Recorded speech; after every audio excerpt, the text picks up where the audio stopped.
4 years ago, you gave me the great privilege to represent you out in Washington, D.C., and I can't thank you enough for having that privilege. And I knew that going to Washington, D.C., that I was going to have some pretty good tangles with the other side in regards to taxes and regulations. But I never thought that we'd be fighting about the fundamentals, in particular the First Amendment to the Constitution. Corey hit the nail on the head here. President Trump said first, they are coming for me, but remember, ultimately, they are coming for you. And sitting on the Judiciary Committee, I have seen this time after time over the last few years. They came for the Catholics out in the Richmond Diocese. They came for Matt Taibbi. The IRS knocked on his door the day that he was testifying before an oversight committee in Congress.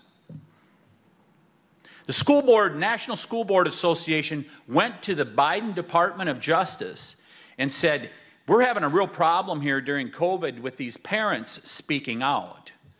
The DOJ brought the heavy hand of the law down on those parents.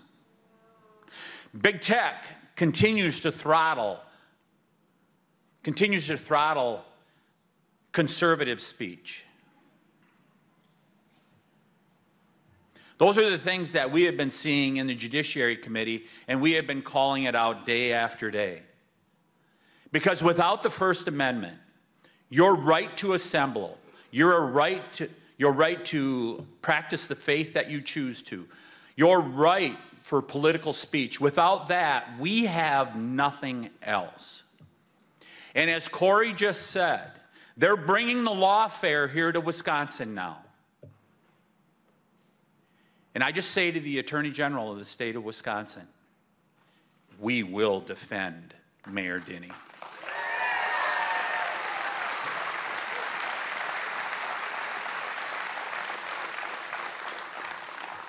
In 8 days, we're going to defend President Trump also by giving him our vote, aren't we? Yeah, absolutely. Now, you guys, you got to make sure you go all the way down that ballot. You're going to, for those of you in Wausau, you're going to check that box for Pat Snyder, right? Don't forget those state legislative races. Absolutely. Don't forget those races. Are some of you here from Derek Van Orden's district? Got any hands here? Got a few people? Yeah, we got to get DVO across the finish line. He is in one of the 20 seats, about 20 seats here in the House of Representatives that are going to decide whether we're in the majority or not. So we know we're going to have a good presidency with President Trump and Vice President Vance, don't we? We know they're going to do a good job. But we have a chance for them to do a great job. And to do a great job, they need the House of Representatives. If we bring DVO back, we're probably going to be in the majority. If we don't, we're not. What's going to happen if the Democrats get the majority in the House? What's the first thing they're going to do? They are going to impeach Donald Trump. It is sure as the sun rises in the east, they will impeach President Trump. That's why you have to go out there and let's make sure in that 3rd congressional district that Derek Van Orden returns to Washington, D.C.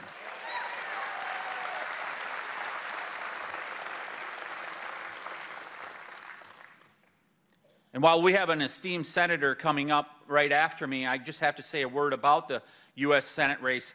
You guys want to have some fun next Tuesday, November 5th? Watch Madison. When we get a Republican U.S. Senator from Madison, Wisconsin, the fireworks with exploding heads is going to be unbelievable. There's going to be...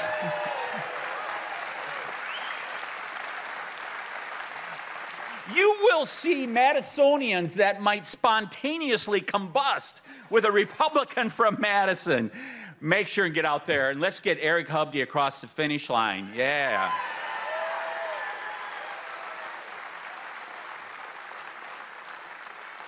By the way, just another point of privilege. You know, some of these senators are sometimes a bit mercurial. They're sometimes... You remember Senator McCain, God bless his soul, and all this stuff.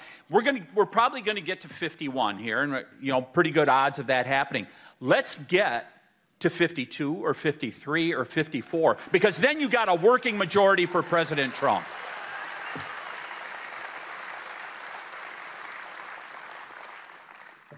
I would never call the senior senator from Wisconsin mercurial. I was referring to other folks.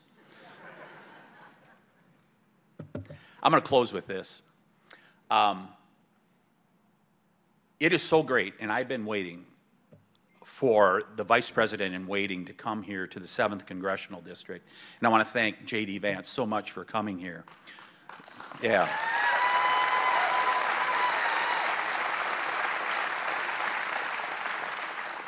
You get to know people in private moments.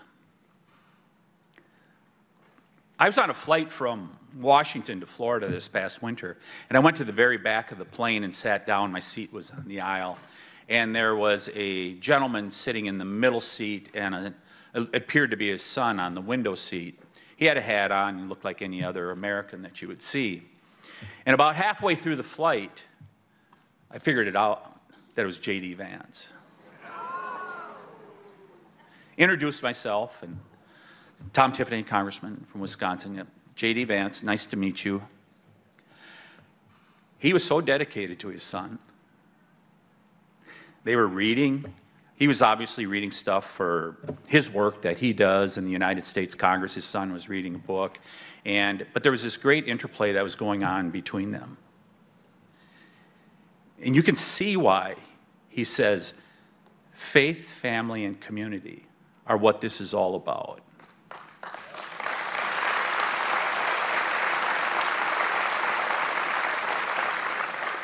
You will know when he is your vice president, he lives his values.